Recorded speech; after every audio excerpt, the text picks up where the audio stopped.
So I wanted to write this valediction speech to you guys in my English class, and I began thinking of all the times we had together. The only problem was I couldn't remember the last time I'd ever actually been in class, and when I was usually way too far behind the reading to know what was going on. Nevertheless, I had a great time being the Phantom English student, and I'm going to miss you all.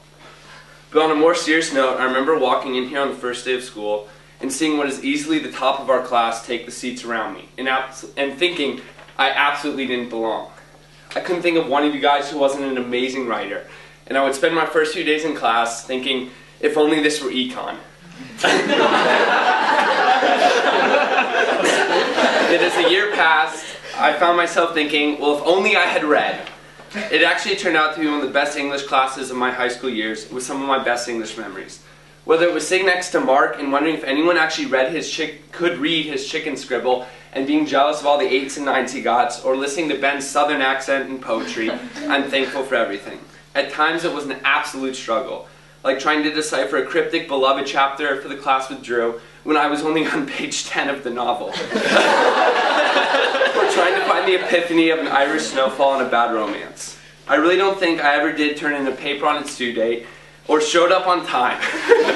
But I can say that I somehow grew immensely as a writer and a student.